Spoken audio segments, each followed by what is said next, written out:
So let's talk about one of the most interesting parts that technically is iOS 16. And this was something no one saw coming. This like concept teaser of the future of CarPlay, Oh, I which keep is like forgetting this about that. totally redesigned interface that looks very cool, but also very ambitious. And basically, the gist I got, and correct me if I'm wrong, is there's not really any changes coming to CarPlay, but one day when the manufacturers support it, there will be a way to have CarPlay not only utilize multiple screens, but also I'm assuming through like some kind of Bluetooth like OBD diagnostic plugin thing, send real-time info to your iPhone, which then can sort of display it over the different screens. You can see like your gas, you can see your fuel efficiency, engine temperature, stuff like that, all through the CarPlay interface.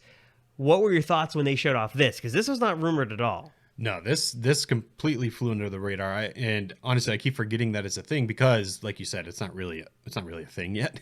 They said, when did they say, like next year at the earliest? That's when it would be done. Something like Not that it that. would be in a car, but that it would be done. So, yeah, but like you said, I mean, it's made to be flexible depending on what kind of screen and what kind of car you're in. So if you are in, say, I mean, these manufacturers haven't said they're going to do it. No manufacturer has said they're going to actually use this. But for instance, if you're in like a Hyundai Ioniq 5, it has those two screens, one for the center display, one behind the wheel.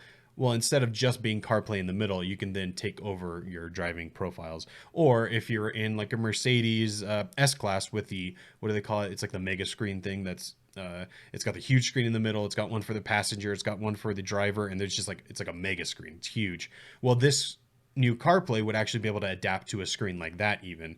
I think it's really cool. I just don't see who's going to be adopting it because the problem with CarPlay is that the manufacturer has to assume you don't have CarPlay, so they have to also make their own, right?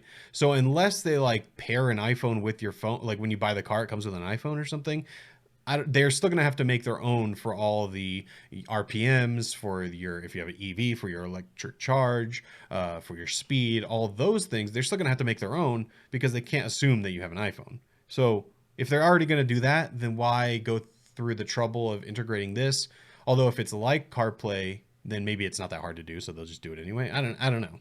Yeah, I was conflicted on this too because I feel like it's a very ambitious plan for Apple and it looks cool, but how many manufacturers are going to adopt this and what real benefit does this give them? Because like you mentioned, they still have to build the underlying tech anyways. Maybe like they can do like a stripped down version. So if you have CarPlay, it's going to look better. But for most people who don't have CarPlay or don't use it, they still have to use something. So I don't know what cars have these crazy screens and also like how this is going to work and who's going to adopt it and like what's the process of like getting like that little Bluetooth thing paired to get the info over. Like it sounds very cool, but it sounds more like an enthusiast thing than like something everybody's going to do. So Well, yeah. I'm not exactly sure what the point of showing that off so early was, and it hypes CarPlay up, I guess, but what was the real purpose of that? Yeah, I mean, because I would assume that Apple could just go to these manufacturers individually and be like, hey, look what we're working on. Do you want to work together on this and like integrate it in your car? They don't need to show us. Like imagine, yeah, like once it's ready, then they could show us. And then imagine when they do that, then they're like, oh, by the way, it's coming in BMW next year or something. You know, right now it's just like a thing. So I don't know. I like the idea. I'm skeptical of how quickly the adoption will happen.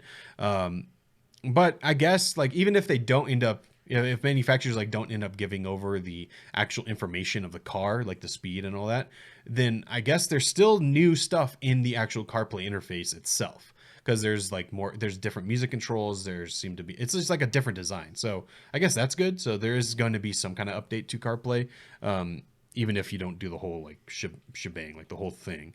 And then I guess like I was thinking, kind of tying that into this, do you think this is Project Titan? Or do you think this is just like an offshoot of Project Titan? Like That was so weird too because they showed it off and like everyone's like, oh, like it's a teaser of the Apple car, and I'm assuming that the Apple car is going to look like this, but because they showed it off, wouldn't the Apple car have to take this up a notch and be even better? So right. I don't know. I mean, if this was what the Apple car was and that was the interface, I'm thinking, no, that'd be great. I mean, there's talk about having this entire ecosystem tie-in. That'd be super, super cool. But it seems like from what we've heard, like from the rumors, this car is just nowhere near being on the road in the next 4 to Right. 5 years. So maybe they're assuming, hey, let's get this out. Let's see what people think about this. Let's refine it and then put this new software in our car. But again, they've got to sort of keep a cap on CarPlay because you don't want CarPlay being better than Apple's car. The Apple car is going to have something, obviously seamless. So maybe it's like, oh, well, you can do this, this, and this on CarPlay. But if you got the Apple car, then you get the seamless integration and you got the system. And I don't know. I'm very curious to see what they do. But if this is a preview of what Apple's plans are for the automotive industry moving forward, then I'm super excited because this looks really promising. Yeah, no, for sure. I'm excited about it. This is when I was seeing that, I was like, this would be perfect for Rivian, like the R1T. The interface is great. It works pretty well, but it would just be better if it was CarPlay. You know what I mean? And it would be able to take over everything. There's certain kinds of cars where I think this would fit really well in. In the Honda Civic or something that just has a typical screen in the center, I don't really care too much. But in these more, high-end cars that have mini screens, that's where I think this really looks cool.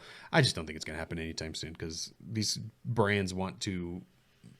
I guess the only way I see this happening is if people really start to push for it, because I actually believe them when on stage. I think they said 70% of people's car buying decision involves whether or not CarPlay is in the car. I believe that, actually. I mean, I think CarPlay is a big deal for a lot of people. So if that kind of mindset transfers over to like, I want my whole thing to be CarPlay, I could see happening. But I think it's going to take years and years before we get to that point. So yeah, but interesting. I'm glad that they're doing something in this realm, because if there's anything that's not good about cars, it's their infotainment. So anything that Apple can do to help, it's that.